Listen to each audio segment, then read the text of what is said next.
ನೋಡಿ ಏನು ಕಟ್ತಿದ್ದು national ಹೈವೇಗೆ just 1.5 kilometre ದೂರದಲ್ಲಿದೆ. ಇದು ಸ್ಟೇಟ್ ಹೈವೇ. ಇದು ಕೊಂಡ್ಕೊಂಡಿರ್ತಕ್ಕಂಥ ಲ್ಯಾಂಡು 1 ಎಕರೆ 32 ಗುಂಟ ವಿಸ್ತೀರ್ಣ ಹೊಂದಿರತಕ್ಕಂಥ ಜನರಲ್ ಪ್ರಾಪರ್ಟಿ ಮತ್ತು ಪಿತ್ರಾರ್ಜಿತ ಆಸ್ತಿ. ಸಿಂಗಲ್ RTC ಇದೆ. ಅಕ್ಕಪಕ್ಕ ಫಾರ್ಮ್ ಹೌಸ್ಗಳು ಕೂಡ ಇವೆ.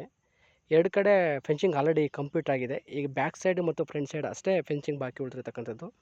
ರೈಟ್ ಸೈಡ್ ಕೂಡಿರ್ತಕ್ಕಂತಹ ಲ್ಯಾಂಡ್ ಇದು. ಇದು ಮೈಸೂರಿಗೆ ಸುಮಾರು 48 ಕಿಲೋಮೀಟ್ರ್ ಆಗುತ್ತೆ. ಇದು ನಂಜನಗೂಡಿಗೆ 28 ಕಿಲೋಮೀಟ್ರ್ ಆಗುತ್ತೆ. ಗುಂಡ್ಲುಪೇಟೆಗೆ ಸುಮಾರು ಹೆಚ್ಚು ಕಡಿಮೆ ಒಂದು 15 ಕಿಲೋಮೀಟ್ರ್ ಆಗ್ಬೋದು ಈ ಲ್ಯಾಂಡು.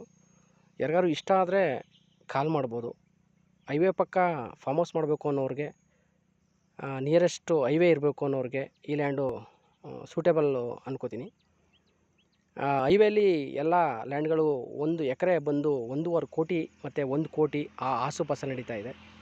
ಅದಕ್ಕೆ ಹೋಲಿಸ್ಕೊಂಡ್ರೆ ಇದು ರೈಟ್ ಕಡಿಮೆ ಅನ್ಕೋತೀವಿ. ಹೆಚ್ಚಿನ ವಿಷಯಕ್ಕೋಸ್ಕರ ಮೇಲೆ ಡಿಸ್ಪ್ಲೇ ಆಗ್ತಕ್ಕಂಥ ನಂಬರಿಗೆ ಕಾಲ್ ಮಾಡಿ ತಿಳ್ಕೊಳ್ಳಿ. Thank you.